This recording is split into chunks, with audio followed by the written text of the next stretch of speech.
Noasolof. Действительно перекрывается, но бьет по корпусу.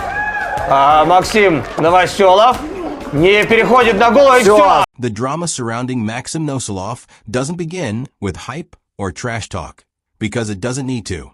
It begins the moment the cage door shuts and his opponent realizes, often far too late, that they are standing across from a man built like a wrecking ball and fighting with the intent of ending things quickly. Known to fans simply as Mad Max, Noasolof has carved out a reputation that feels almost mythical in the world of combat sports. His fights rarely linger. They explode, surge forward, and then abruptly end, leaving behind stunned referees, shaken opponents, and audiences trying to process what they just witnessed. There is no wasted motion in his approach, no unnecessary flair.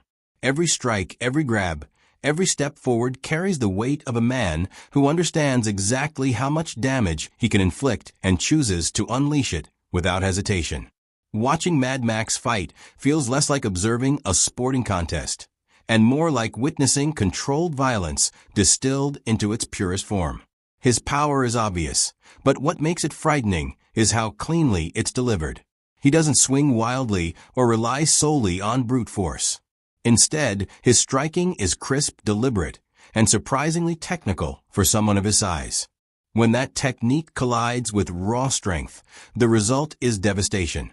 Opponents don't simply lose to Max. They're overwhelmed, swallowed by pressure, and forced to confront the reality that they are not equipped to survive what's coming.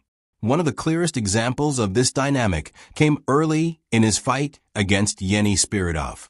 Yeni walked into that bout brimming with confidence, posturing aggressively, carrying himself as if he were the bigger presence in the cage. For a brief moment, it looked like he believed he could impose his will on Mad Max. That illusion shattered almost immediately. Before Yeni could establish any rhythm or land a single meaningful strike, Max closed the distance. His hand shot out, gripping Yeni by the neck with what can only be described as Hulk-like strength. In an instant, the fight shifted from competition to domination. Yeni was no longer an aggressor. He was cargo. Max manhandled him with alarming ease, dragging him to the ground as if gravity itself favored him. The transition was seamless, almost